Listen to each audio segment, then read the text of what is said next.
In the 1800s, Sir Robert Peel, he's a British prime minister, and those of us in law enforcement really kind of look at him as a leader of modern law enforcement. Now, this is in the 1800s. He wrote some principles for policing in a democracy. Now, if I read them to you right now, you would doubt they were written in the 1800s. You would think they were written yesterday.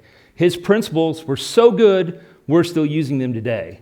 And the big idea from Sir Robert Peel is simply this: the police are the community, and the community are the police. That it is a partnership, that we are inseparable, that we are the same. Now keep that concept in mind, and I'm going to tell you about a conversation that I had with a local grandmother that took me and the department that I lead on quite a journey of self-discovery. So, over a year and a half ago, I'm at this community event, and I'm talking with this grandmother. Now, I really don't know she was a grandmother. I didn't, ask for the identification of her grandchildren. That'd be a little ridiculous. But I mean, the personality of a grandmother, right? She had the gray hair and the kind eyes, and she was just really nice. We're having this great conversation. I thought to myself, man, if we were at her house, she'd be bringing out homemade cookies, right? That kind of conversation. And then suddenly, unexpectedly, she started complaining about a nearby police department. She says they're unprofessional, and they're big, and they're mean, and they treat people badly. And then she begins to tell me the story about her family that lives in this town and how they were mistreated by this police department. Well, the conversation, that was an unexpected turn. I was a little shocked, but I recovered, and I said, hey, I know the guy that runs that department. He's a buddy of mine. Let's go talk to him. Let's tell him what your concerns are. And then this grandma, I blame her all for this. She started this thing. She said, here's what she says. She says, I know him too, and he's a great guy, and he's doing a great job, and I would never bother him with my petty concerns. Right? So I let it go at that, but now I'm driving back to Carthage, and I'm thinking, wait a minute, so there are grandmothers in Carthage that are unhappy with our services, and they're never going to tell me, right? I'm never going to know. So then, kind of like I have a tendency to do, took it a little far, right? I'm seeing a guy, and he's walking to his job at the poultry plant. I'm thinking, well, he's probably got kids. I wonder what he thinks of our services, right? And I see the lady next to me, and she's got her kids in a car seat, and I'm like, I wonder what she thinks of our services, if we're keeping her kids safe. And I'm thinking about high school kids and business leaders, and I'm realizing that I kind of think I know, but I really don't know what anybody in our community thinks of our police department. I mean, I really don't know. Well, for a moment, and just a moment, I wondered if it mattered.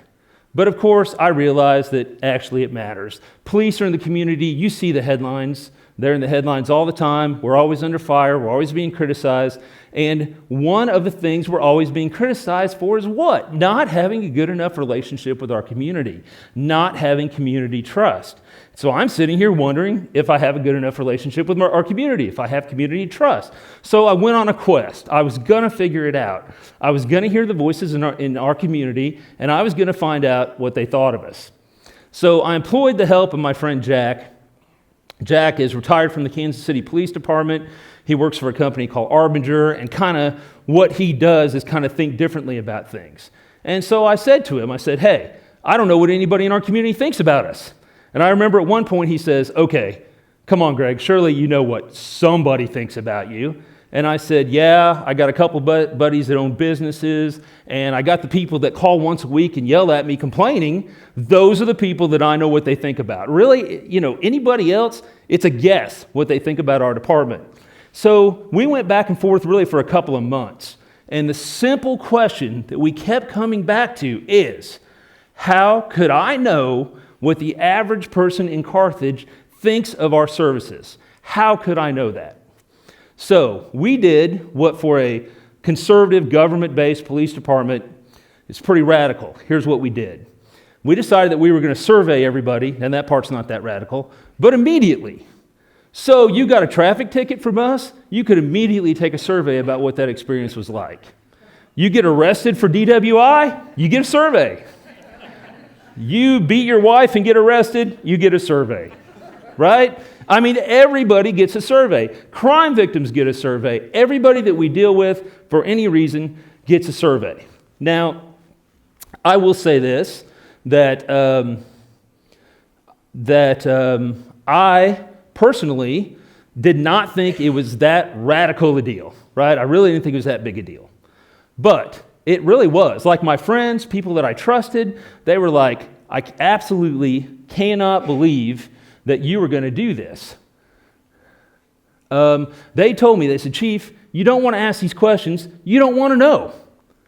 They told me that, all you're doing by handing out the survey is you're asking people to complain, and if you ask them to complain, they're going to. Here's one of my favorite ones. Come on, man, if you don't know, you don't have to deal with it, right? I really appreciate that advice.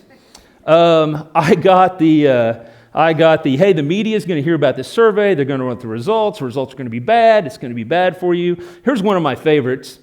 If you care what people who got arrested think, you are truly a hug-a-thug chief. I really enjoyed that one.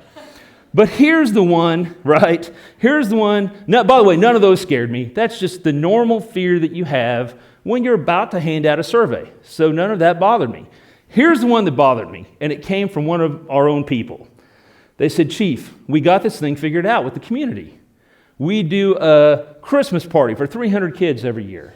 We are involved in the Polar Plunge for Special Olympics. We have our own designated community policing officer that does community projects all throughout the community all year long. Like our guys will go to a call that starts out as a disturbance, and we're literally helping people move. I mean, like lifting their stuff, helping them move. Right? We go to calls where toys are stolen, and the officers will go with their own money, and they'll replace those toys, right? I mean, it's like we have this down. What happens if the surveys are bad? Then what do we do? Right? What does that mean? Does it mean that what we're doing isn't working? And frankly, that scared me a little bit because I thought, we're doing all this stuff. What if the surveys are bad? What if it means it's not working? What do I do? Well, it didn't turn out that way. So here's our survey results. Here's how they turned out. And I will tell you that I'm very, very excited about these survey results. I know maybe some of you can't read them in full, but 94% of our population took the survey. This is over 500 surveys that we got back. 94% were comfortable with us in some way. We kind of had them rate the different levels of comfortableness. 94% were comfortable with us in some way, and almost 85% gave us the highest marks that we could get. Now, was I happy about that? Yes. By the way, when they took this survey, they could take it in English or in Spanish, and like I said, it was any electronic device, so they could literally take it immediately. Was I happy with those results? Yes, but I'm just going to be honest with you, I wasn't surprised. If you had asked me where I thought we were at, that's about what I would have guessed. So now you're saying, look, he accomplished nothing, right? But no, that's right. That is actually not true at all. So here's what happened as a result of this survey. I now have some evidence. I now have proof that what we are doing is working. Some of the other side benefits of this that were amazing is through the comments section, we figured out that there are some of our officers that are really doing exceptional work. They were really going above and beyond, doing way more than what we expected of them, and we didn't know it. We knew it by reading the comments from the survey. The other thing that was a very strange side effect of this, I got a lot of people say, well, just because you're brave enough to ask, then you must have a great department. Right? I mean, just that transparency of being brave enough to ask, how are we doing? We got a lot of benefit from that, which I didn't expect that. That was amazing. Now, were some of the doubters correct? Sure they were, right? There's some stuff that we needed to change. That was the whole point. So here's what we would do. We obviously wanted to have some ground rules for this, right? So here were the two ground rules. When we got a bad survey back, we were going to let the officer know about that survey.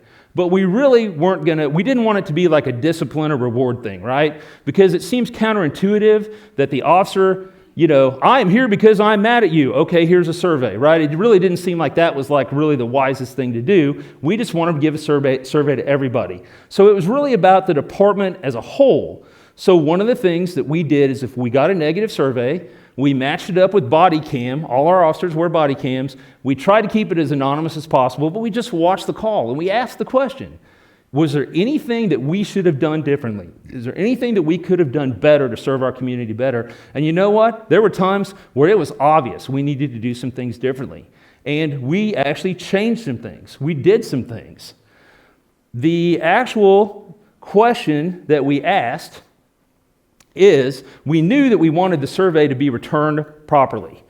Like people hate to fill out surveys, right? We knew that. We knew that we weren't going to get a big response. So we were only going to ask one question because we knew we only had we wanted to take that opportunity and get that feedback. So the question that we asked them was based on the contact that you just had with members of the Carthage Police Department. How comfortable would you be with us serving your family or friends in the future? Because, right, isn't that all what it's about?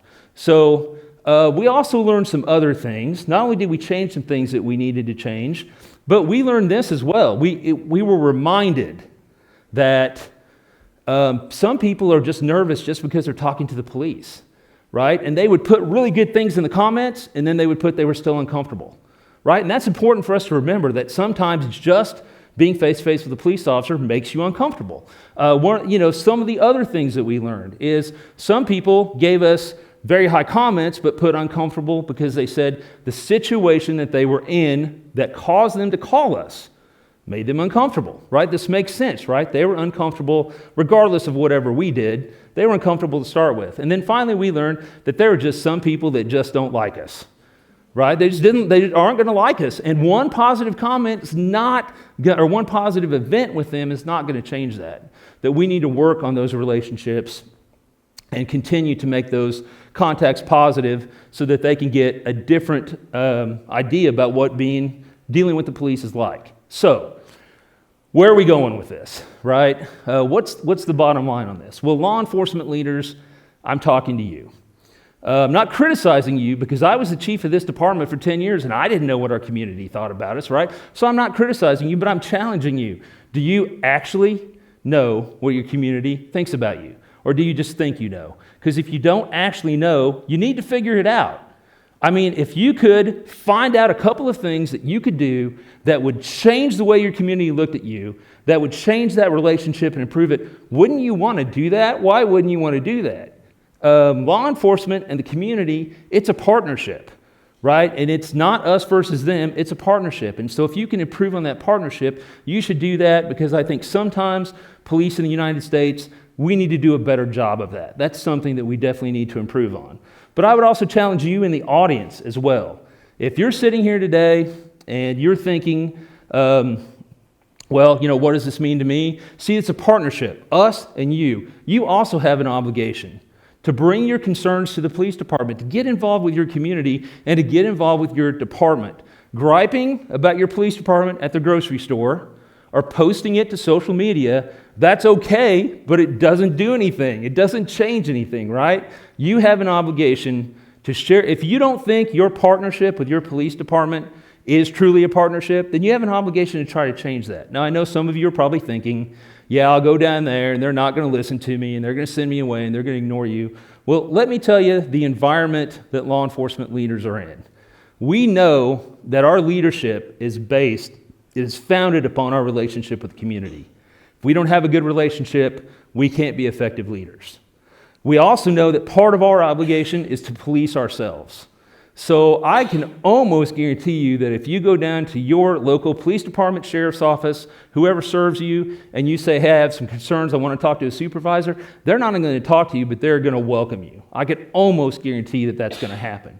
Most of the law enforcement leaders that I work with lead with integrity and principle, and they're servant leaders. They want to do the right thing. Now, you may also now be thinking, yeah, but I've tried that. It doesn't work. They're not going to listen to me. Look, this is a partnership. This does not, just because you don't think they'll listen does not alleviate your responsibility to make your community better and let your police department know what concerns you have. Because you see, we need your help. We can't do it without your help, because the police are the community and the community are the police. And if that's not happening, this thing called policing is not going to work. Thank you very much.